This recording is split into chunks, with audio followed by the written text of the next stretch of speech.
La leçon de lecture. Lire un texte injonctif. Ça, c'est l'objectif. Alors, ça veut dire quoi lire un texte injonctif? Le texte injonctif, c'est un texte où l'on donne des conseils, des ordres, des interdictions, des recommandations. Bien. Avant de lire, j'observe et je découvre. Alors, on observe le document dans sa globalité, c'est-à-dire regarder l'image, regarder le titre, le texte en entier, et on va répondre aux questions. À ton avis, de quelle leçon s'agit-il? Alors, si vous regardez le titre, la réponse, c'est que il s'agit d'une leçon sur le code de la route. C'est quoi donc le code de la route?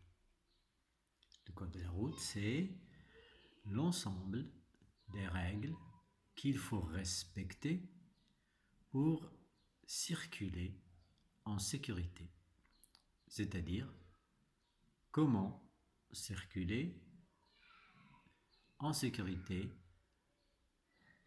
évitant les accidents. Deuxième question, le texte comporte des passages dialogués, relève les détails qu'il indique. C'est-à-dire, dans le texte, il y a des passages où il y a des dialogues. Alors, par quoi on reconnaît un dialogue?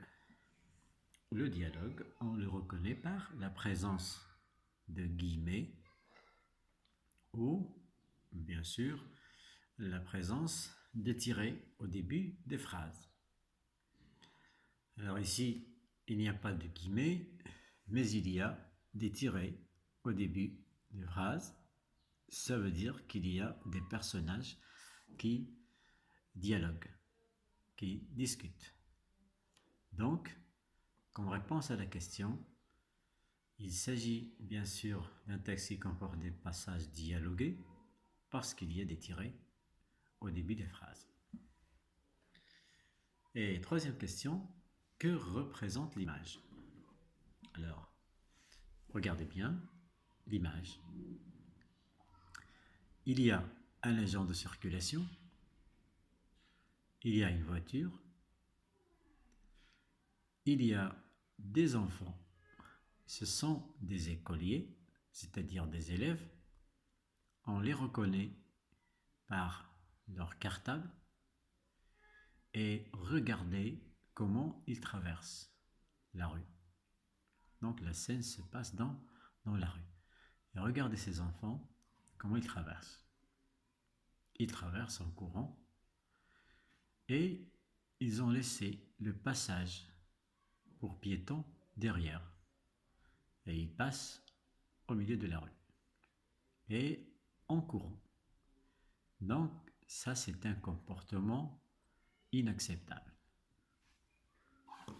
Donc l'image représente une scène dans la rue où il y a des enfants, des écoliers qui traversent la rue en courant. Il y a un agent de police, il y a une voiture. Maintenant, nous allons lire le texte.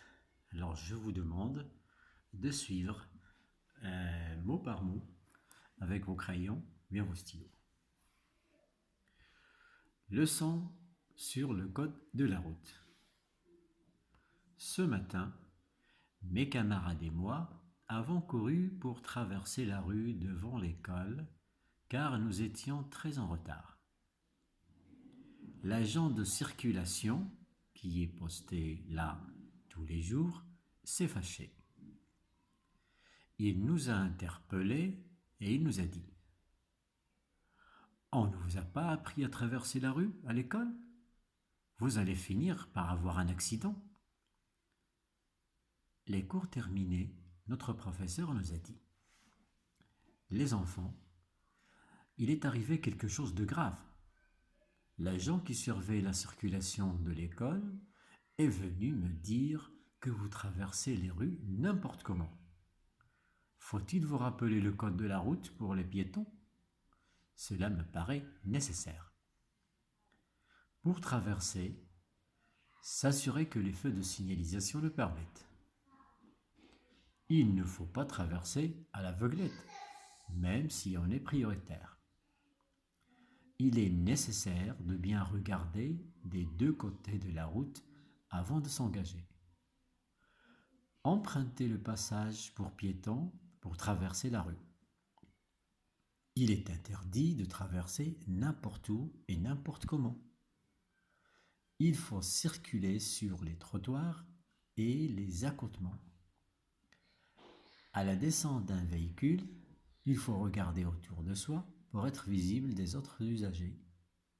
Il faut utiliser le trottoir quand il y en a un. Avant de traverser, vous devez vérifier qu'aucun véhicule n'arrive ni à droite ni à gauche. Les trams et les trains ont toujours priorité sur les piétons. Vous devez veiller à vous rendre visible des conducteurs. Par exemple, ne pas porter de vêtements sombres à la tombée de la nuit.